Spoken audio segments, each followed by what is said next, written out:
Hey everybody, today we're going to be working on our dragon eye drawing, and we're going to be using this paper right here for our drawing.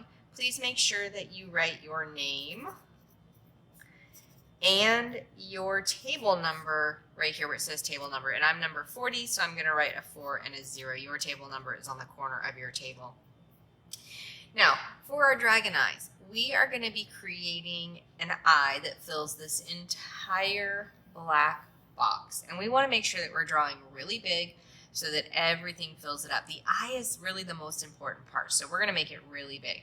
So I'm going to start not right in the corner, but I'm going to come out just a little bit, start about right here for the corner of his eye, and I'm going to make this shape go up and around and come to about the same place on the opposite corner, because your eyes are kind of at an angle. They're not straight across like our human eyes. So I might actually go ahead and put a dot right here. So I'm going to make a nice big curve.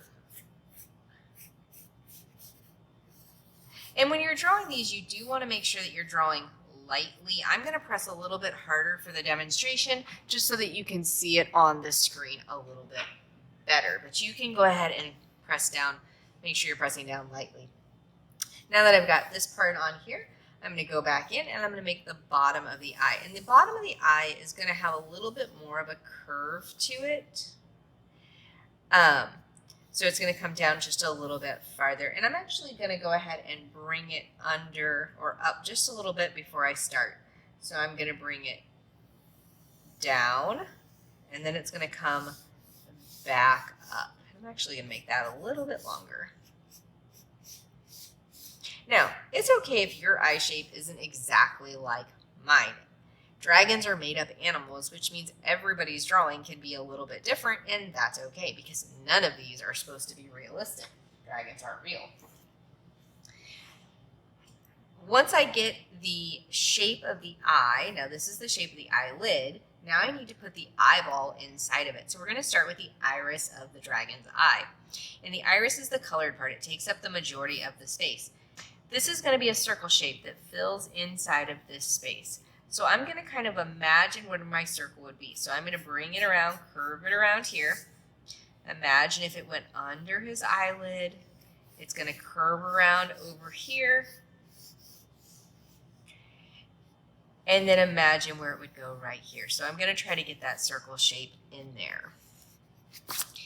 Now, this is the colored part of the eye.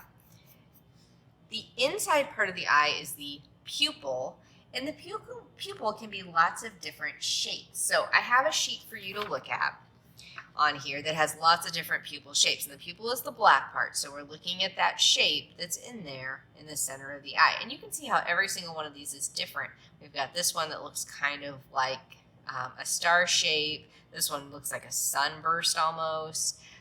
This one looks almost like a cat eye. Your pupil doesn't have to be exactly like mine, but you do need to have it in there. And notice the pupil takes up a lot of the space inside of the iris. It's pretty big. It's not a tiny little dot in the center. It's going to start near the top of the iris, and it's going to come down to the bottom of the iris, whatever shape you decide to have. And I'm just going to make it kind of this triangle shape. And again, I'm pressing a little harder so that you can see it, but yours aren't going to be that dark. You want to make it lightly. The next part that we're going to have is the reflection in the eye. You want to have a reflection somewhere in the eye. It's a really great way to show contrast later, and it's going to make your eyeball look really realistic. So a reflection is going to be a little shape around the eye. So for these, you can see the reflections are right on top of the pupil. Yours does not have to be on top, just on top of the pupil. We can make it go into the iris as well. I kind of like it when it goes over both. So I'm going to add my reflection going across the shape like this. And right now, that reflection just looks like that. And this line for the pupil needs to be erased. When we're drawing and working on this, we'll want to make sure that this part stays white. Now, the next part of the eye is the edge of the actual eyeball. The eyeball part of our eye is white, and then it goes into the corners of our eye, which for humans is kind of pink. So I'm going to draw another little line right here just to show the corner of the eye. And I'll do the same thing on this side. So we have the pupil, the iris, which is the colored part, and then we have these kind of corners where the edge of the eyeball is. Now, we've got the inside of the eye. We need to start working on scales. Here's the really important thing. You're going to be filling this entire piece all the way to the black line. And then every scale that you draw, you have to color in, which means that you need to make sure you're drawing them big, because if you draw a bunch of teeny tiny scales like this, and see how small they are compared to my fingernail, you then have to color in every single one of those. We're going to go with our rule of thumb, if you remember that, and that's going to be that my scales should not be any smaller than my thumb. Doesn't matter what shape they are or what direction they go, I want to make them about as big as my thumb. So what I like to do is to kind of make areas. So I'm going to make a line. I'm going to measure with my thumb.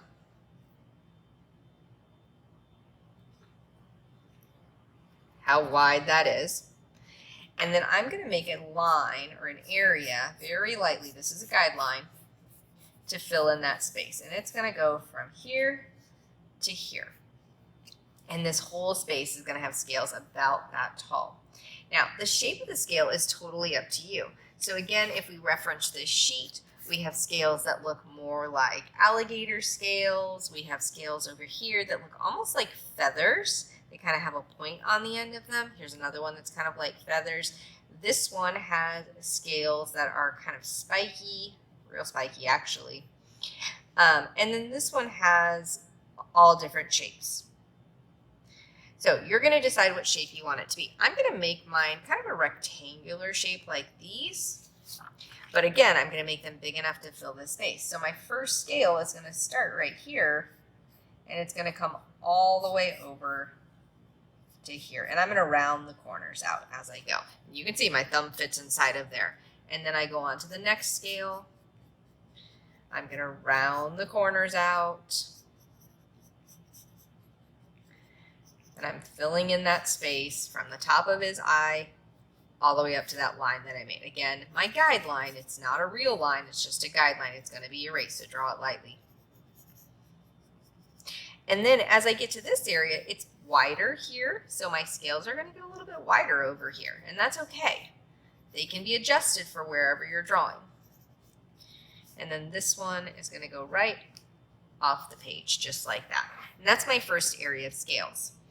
Now, above here, I might decide to use a different type of scale, or I might decide to add something extra, like some spikes or little horns onto there.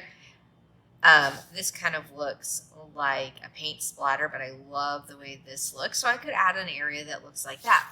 So in this area, if I want it to look like that, I would draw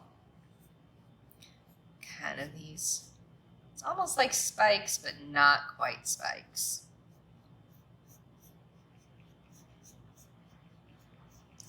I'm going to have an area like that.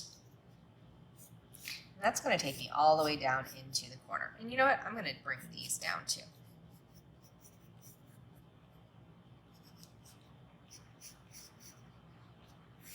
Again, yours doesn't have to look like mine.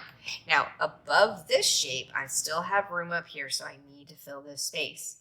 So I'm going to make sure that I fill it with something else. And I think I'm going to go ahead and go back to these because I really like the way they look. So I'm just going to give myself a guideline. And then I'm going to start to make those shapes in there. And I actually have some space here, so I'll fill that space as well. And these are going to go back behind those little spiky shapes that I made to make them look like they're overlapping.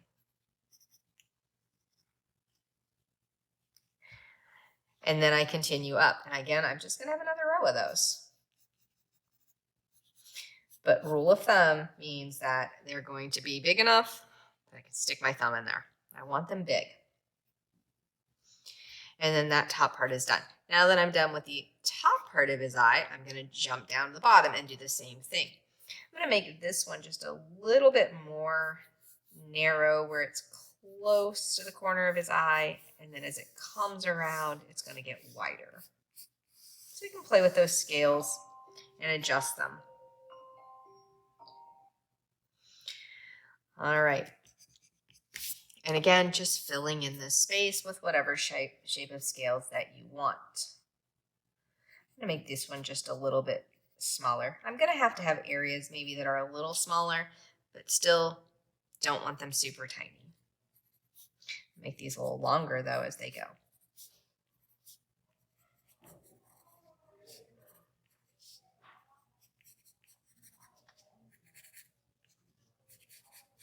And they're going to get really big.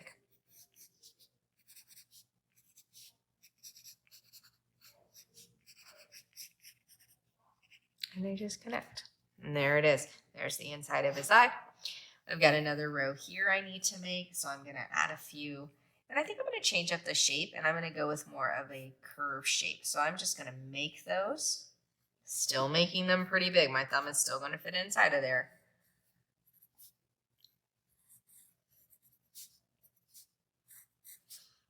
I'm going right to that black edge.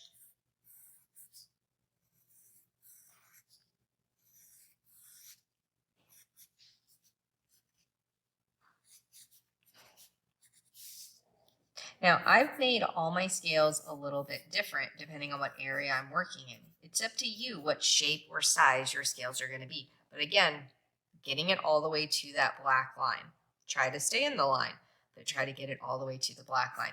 And I could go back, and if I wanted these spikier, I could make them a little spikier and make adjustments.